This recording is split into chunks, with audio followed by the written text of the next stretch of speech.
की जय। सब कहना ने राम राम। राम राम। माँ मास का 17वां अध्याय। अप्सरा कहने लगी कि हे राक्षस, वह ब्राह्मण कहने लगा कि इंद्र इस प्रकार अपनी अमरावती पुरी को गया। सो हे कल्याणी, तुम भी देवताओं से सेवा किए जाने वाले प्रयाग में माँ मास में स्नान करने से निष्पाप होकर स्वर्ग में जाओ। सो मैंने उस ब्राह्मण के यह वचन सुनकर उसके पैरों में पड़कर प्रणाम किया और घर में आकर सब भाई बंधु नौकर चाकर धनादिक त्याग कर शरीर को नष्ट होने वाली वस्तु समझकर घर से निकली और माँ मास में गंगा यमुना के संगम पर जाकर स्नान किया। सो हे निशाचर, संगम निशाचर, 3 दिन के स्नान से मेरे सब पाप नष्ट हो और 27 दिन के पुण्य से देवताओं 27 दिन के पुण्य से मैं देवता हो गई और पार्वती जी की सखी होकर सुख से निवास करती। इसलिए मैं प्रयाग के महात्म को याद करके सब देवताओं के सहित माँ मास में प्रयाग स्नान करती हूँ। सो मैंने अपना यह सब वार्तांत तुमको सुनाया। तुम भी इस योनि में पढ़ने और ऐसे कुकर्म होने का सब कारण कहो कि तुम्हारा ये कैसे हुआ। तुम्हारी दाढ़ी और मूछें बहुत बड़ी बड़ी होकर रह गई और पर्वत गुफा में वास करते हो। निशाचर कहने लगा कि हे भद्रे, सज्जनों से गुप्त बात करने में भी कोई हानि नहीं होती। मुझको अब कोई संशय नहीं रहा कि मेरा उद्धार तुमसे ही होगा। सो मैं अपना सब कथा तुमसे कहता। मैं काशी में वेदों का ज्ञाता था और बड़े उच्च कुल के ब्राह्मण के घर में जन्म लिया था। मैंने राजा, पापी, शूद्र तथा वैश्यों से अनेक प्रकार के दान लिए। मैंने दान लेने में चांडाल को भी पीछे नहीं छोड़ा। उस जन्म में मैंने कोई भी धर्म नहीं किया, वहीं पर मृत्यु को प्राप्त हो गया। अच्छा, क्या करा था वो राजा और कह रहा है कि मेरे पिछला जन्म में मैंने एक ब्राह्मण के घर में मैंने जन्म लिया था और मैं खूब वेद पाठी था, लेकिन मैंने राजा, पापी, शूद्र तथा वैश्यों से अनेक प्रकार के दान लिए। मैंने दान लेने में चांडाल को भी पीछे नहीं छोड़ा, मैं सबका दान लेता था। उस जन्म में मैंने कोई भी धर्म नहीं किया, वहीं पर मेरी मृत्यु हो। तीर्थ स्थान पर मरने के कारण नरक में नहीं गया। जो तीर्थ पर मरा तो नरक में तो गया नहीं। पहले 2 बार गिद्ध योनि में, 3 बार व्याघ योनि में और 2 बार सर्प योनि में, 1 बार उल्लू की योनि में और अब 10वीं बार राक्षस हुआ। उसे का दान लेने से सबका इस 10वीं बार राक्षस हुआ और 75,000 वर्ष से इसी योनि में हूँ। 75,000 वर्ष। इस स्थान को 3 योजन तक मैंने जंतुहीन कर दिया। बिना अपराध के बहुत से प्राणियों को मैंने मार दिया। इस कारण मेरा मन अत्यंत दुखी है। तुम्हारे दर्शन से चित्त में कुछ शांति अवश्य आई है, क्योंकि सज्जनों का संग तुरंत ही सुखदायी होता है।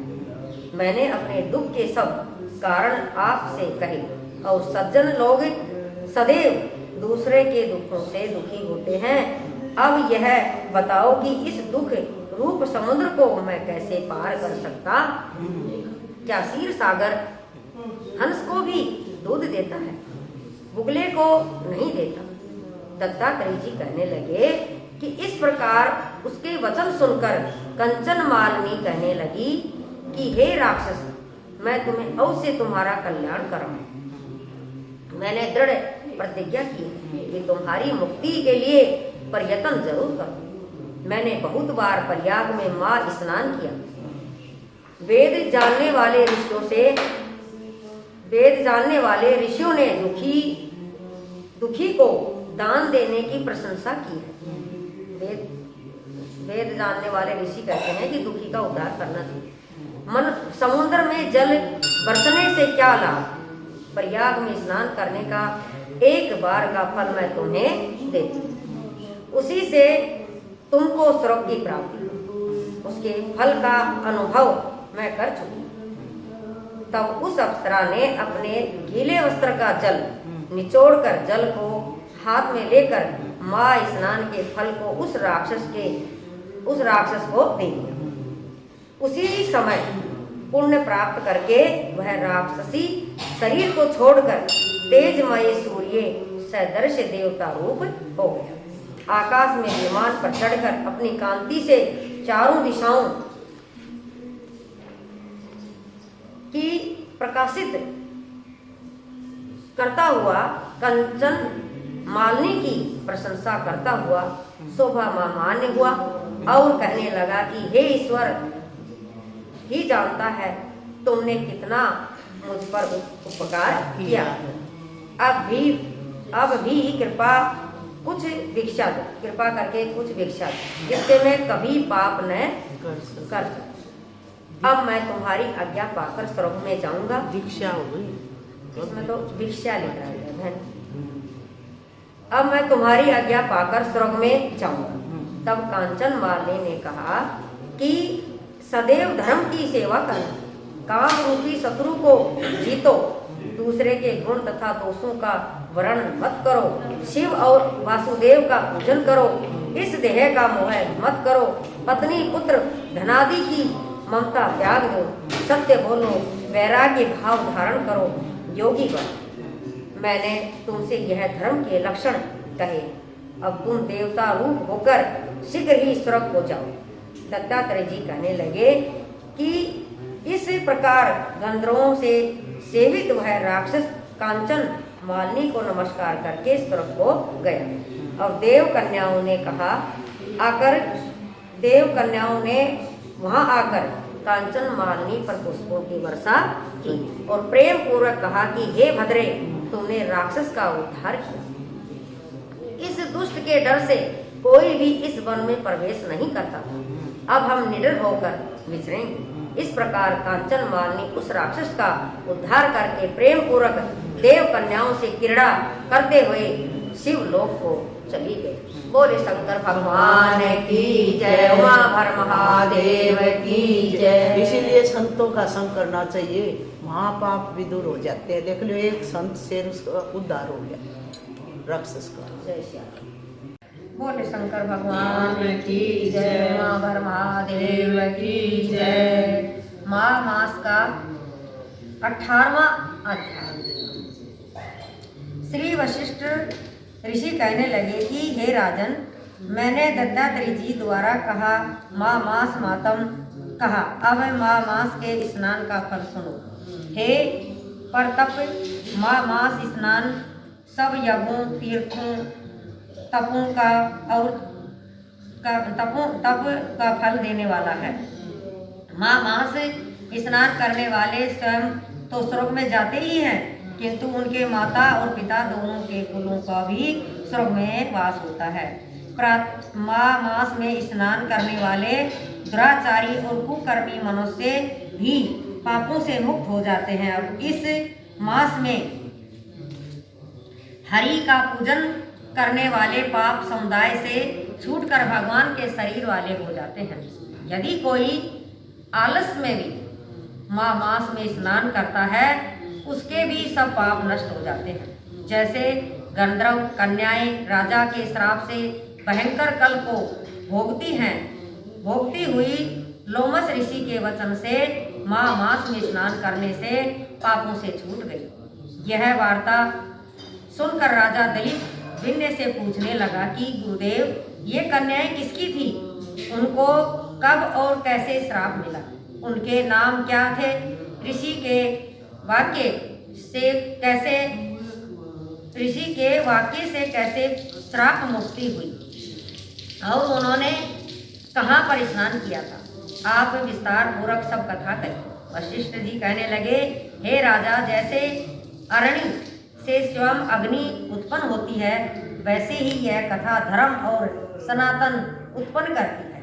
हे राजन, सुख संगीत नामक गंधर्व की कन्या का नाम विमोहिनी था। सुशीला तथा सवर वेदी की सुंबरा, चंद्रकांत की तुषारा तथा सुप्रभा की कन्या चंद्रिका, ये 5 सब समान आयु वाली तथा चंद्रमा की जैसी कांति वाली और सुंदर थी। जैसे रात्रि को चंद्रमा सुशोभान होता है, शोभायमान होता है, वैसे ही पुष्प की कलियों के समान खिली हुई ये अप्सराएं थी।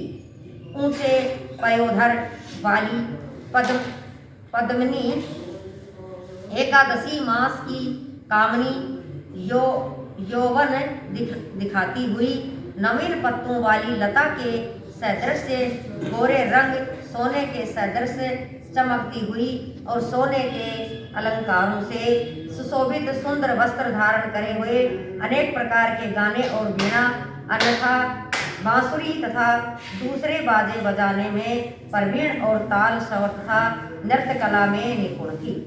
इस प्रकार ये कन्याएं क्रीड़ा करती हुई कुबेर के स्थान में विचरती। एक समय कोतुवश मास में एक वन में दूसरे वन में विचरती हुई मंदिर के पुष्प तोड़कर सरोवर पर गौरी पूजा के लिए गई।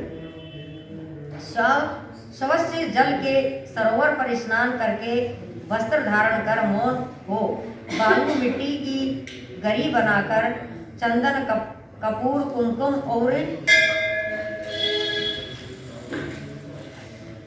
सुंदर कमलों से उपचार सहित पूजन करके वे 5 कन्याएं ताल मृदंग करने लगी। फिर ऊंचे गांधार स्वर में सुंदर गीत गाने लगी। जब ये कन्याएं गाने और नाचने में लीन थी तो उस अच्छोद नामक उत्तम तीर्थ में वेद निधि नाम की मुनि के पुत्र अग्नि तप ऋषि स्नान को गए। वह युवा ऋषि सुंदर मुख कमल सदृश नयन, विशाल छाती, सुंदर भुजाओं वाला, दूसरे कामदेव के समान था। शिखा सहित दंड लिए, मृग चरम ओढ़े, यज्ञोपवीत धारण किए हुए था। उसको देखकर 5 कन्याएं उस पर मोहित हो गई और उसका रूप एवं सुंदरता देखकर कामदेव से पीड़ित हो गई। देखो ऐसा कहती हुई उस ब्राह्मण के चित्त में कामदेव का ध्यान उत्पन्न करने लगी और आपस में विचार करने लगी कि यह कौन है। रति रहित होने से कामदेव नहीं, एक होने से अश्विनी कुमार नहीं, यह कोई गंधर्व या किन्नर या काम रूप धारण कर कोई सिद्ध या किसी ऋषि का श्रेष्ठ पुत्र या मनुष्य है। कोई कुछ कहे, कोई कुछ कहे, कोई भी हो ब्राह्मण, कोई भी हो, ब्रह्मा जी ने इसको हमारे लिए ही तो भेजा है। जैसे पूर्व कर्म के प्रभाव से सम्मानित प्राप्त जैसे पूर्व कर्म के प्रभाव से संपत्ति प्राप्त होती है, वैसे ही गौरी जी ने हम कुमारियों के लिए श्रेष्ठ वर दिया और आपस में यह तुम्हारा वर है या मेरा अथवा सबका ऐसा कहने लगी। जिस समय उस ऋषि पुत्र ने अपनी मध्याह्न की क्रिया करके ऐसे वचन सुने तो वह सोचने लगा कि यह तो बड़ी समस्या उत्पन्न हो गई। ब्रह्मा विष्णु महेश आदि देवता तथा बड़े योगीश्वर भी स्त्रियों के भ्रम जाल में मोहित हो गए थे। इनके क्षीण बाणों से किसका मन रूपी हिरण घायल नहीं हो सकता। तब जब तक नीति और बुद्धि रहती है तब तक पाप से भय रहता है। जब तक तप की गंभीरता रहती है, यम विधि का पालन होता है, तब तक मनुष्य स्त्रियों के काम रूपी बाणों से भिंदा नहीं जाता। ये मुझे उन्मत्त और मुक्त कर रही है। किन गुणों से धर्म की रक्षा हो सकती है?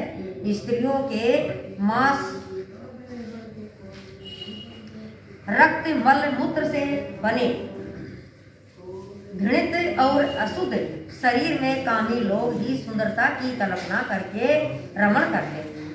शुद्ध बुद्धि वाले महात्माओं ने स्त्रियों के पास रहना कष्टकारक कहा है।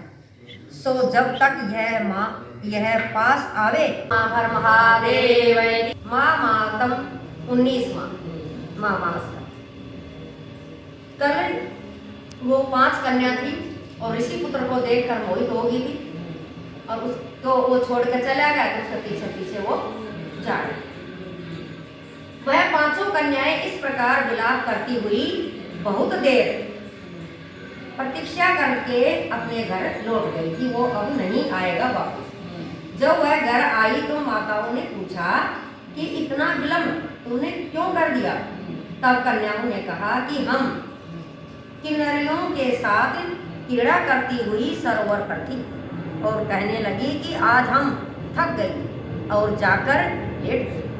वशिष्ठ जी कहते हैं कि इस प्रकार आशय को छुपाकर यानी रहस्य को छुपाकर वह ग्रह की मारी पड़ गई। उन्होंने घर में जाकर किसी प्रकार की क्रीड़ा नहीं। वह रात्रि एक युग के समान रही।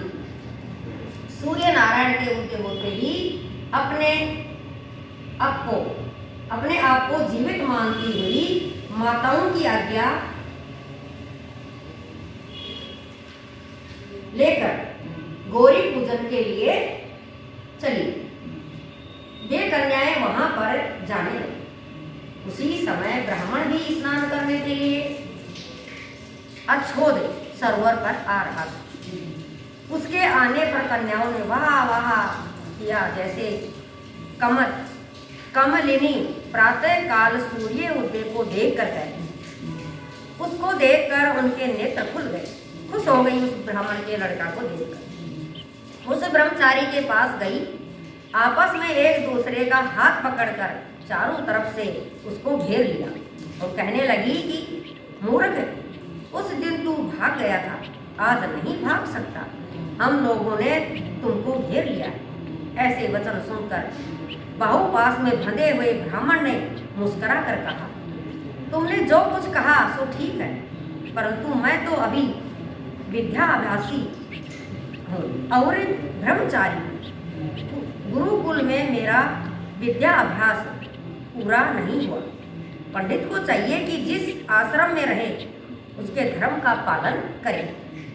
इस आश्रम में मैं विवाह करना धर्म नहीं समझता। अपने व्रत का पालन करके और गुरु की आज्ञा पाकर ही मैं विवाह कर सकता हूँ, पहले नहीं कर सकता। यह बात सुनकर वह कन्याएं इस प्रकार बोली जैसे वैशाख मास में कोयल बोलती है। वह कहने लगी कि धर्म से अर्थ और अर्थ से काम और काम से धर्म के फल का प्रकाश होता है। हम काम सहित धर्म की अधिकता से आपके पास आए, सो आप पृथ्वी के सब भोगों को भोगिए। उस ब्राह्मण ने कहा कि तुम्हारा वचन सत्य है, किंतु मैं अपने व्रत को समाप्त करके ही विवाह कर सकता हूँ, पहले नहीं कर सकता। तब वे कन्याएं कहने लगी कि मूर्ख हो, अनोखी औषधि, ब्रह्म बुद्धि, रसायन सिद्धि, अच्छे कुल की सुंदर नारियां तथा मंत्र जिस समय प्राप्त हो तब ही ग्रहण कर लेना चाहिए। इसी से कार्य को टालना नहीं चाहिए। केवल भाग्य वाले पुरुष ही प्रेम से पूर्ण अच्छे कुल से उत्पन्न स्वयंवर चाहने वाली कन्याओं को प्राप्त होते हैं। यहाँ हम अनोखी सुंदर नारियां, कहाँ आप तपस्वी बालक। यह बेमेल का मेल मिलाने में विधाता की चतुराई ही तो है। इस कारण आप हम लोगों के साथ गंधर्व विवाह करें। इनके ऐसे वचन सुनकर उस धर्मात्मा ब्राह्मण ने कहा कि व्रती रहकर इस समय विवाह नहीं करूँगा, मैं सोमवार की इच्छा नहीं करता। इस प्रकार उसके वचन सुनकर उन्होंने एक दूसरे का हाथ छोड़कर उसको पकड़ लिया। सुशील और सुअवसरा ने उसकी भुजाओं को पकड़ लिया। सुतारा ने आलिंगन किया और चंद्रिका ने उसका मुख चूम लिया, परंतु फिर भी वह ब्रह्मचारी विकार रहित तथा काम की बाधा से पीड़ित नहीं।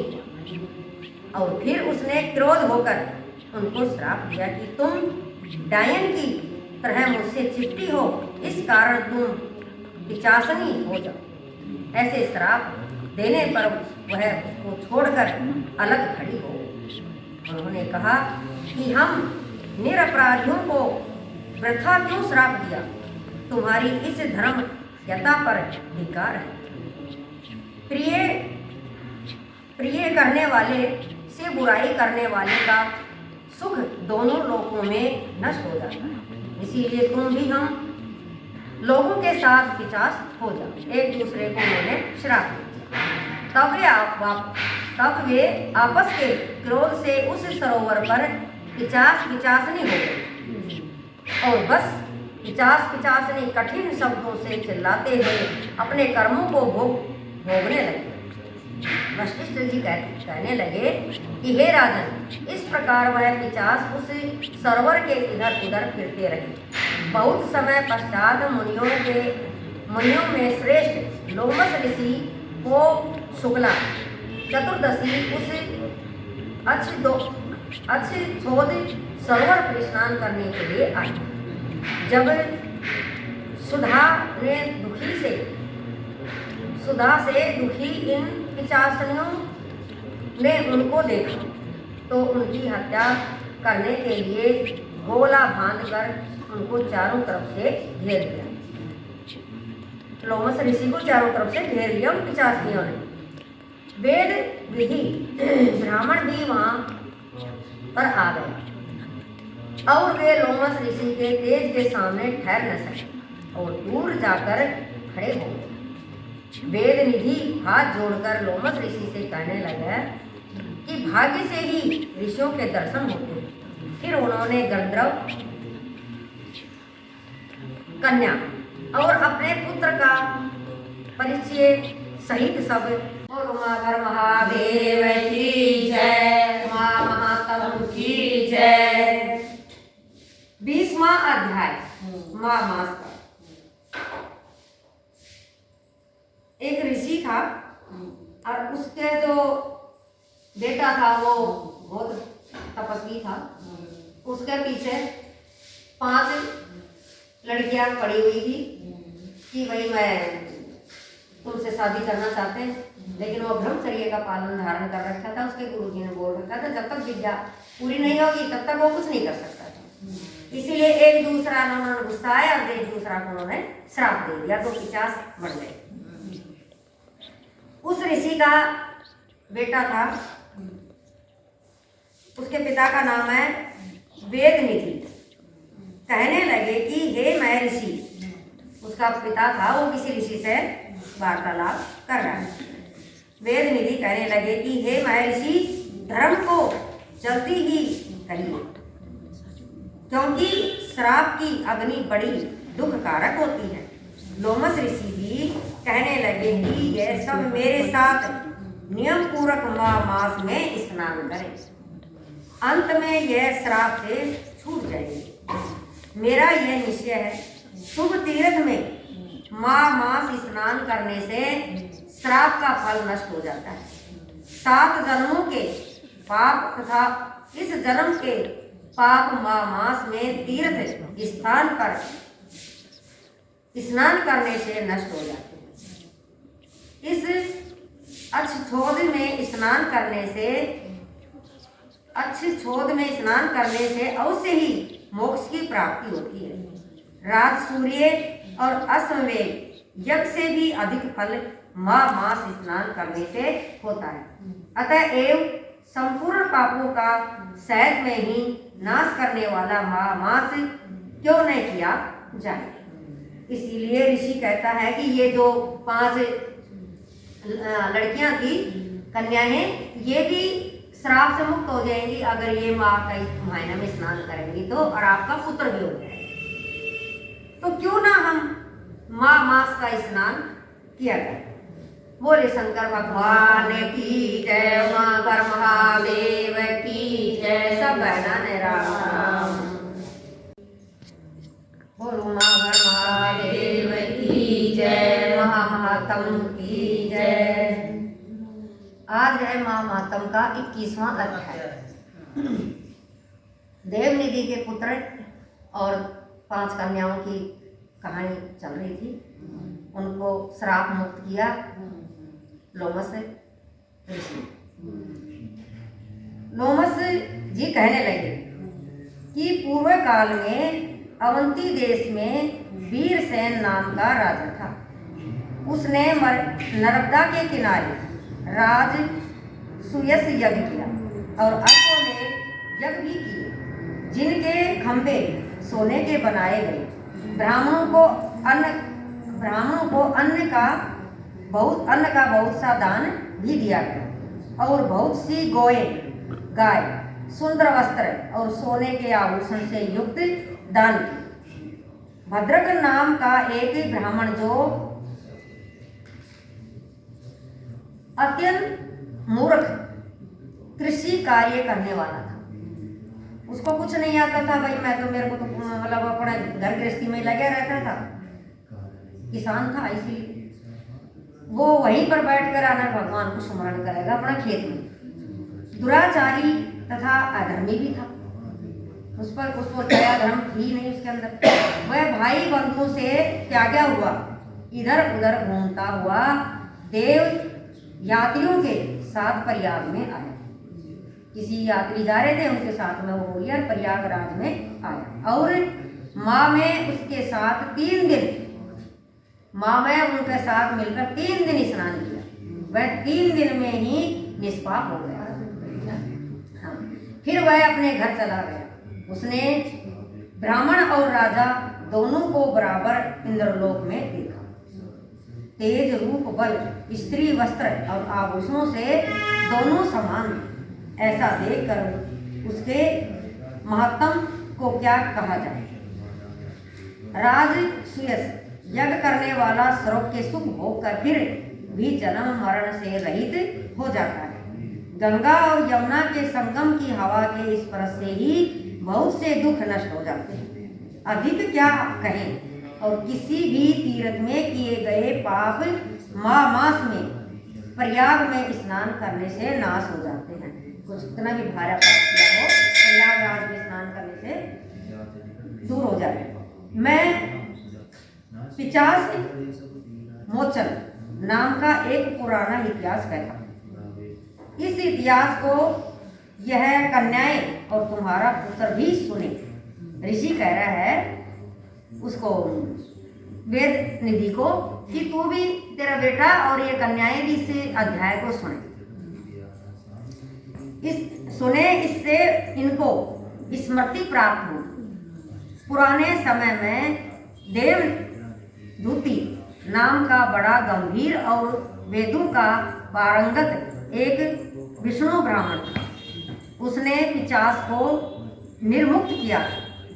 वेद निधि कहने लगा कि वह कहाँ का रहने वाला था, किसका पुत्र, किस पिशाच को उसने मुक्ति दिलाई, वो कहाँ का रहने वाला था और किसका पुत्र था, और कौन पिशाच था जिसको उसने मुक्ति दिलाई। आप विस्तार पूर्वक यह सब कथा सुनाइए। लोमस ऋषि ने कहा, किल्प यज्ञ से निकली हुई सुंदर सरस्वती के किनारे पर उसका स्थान था। जंगल के बीच में पुण्य जल वाली सरस्वती बहती थी। वन में अनेक प्रकार के पशु भी विचरते थे।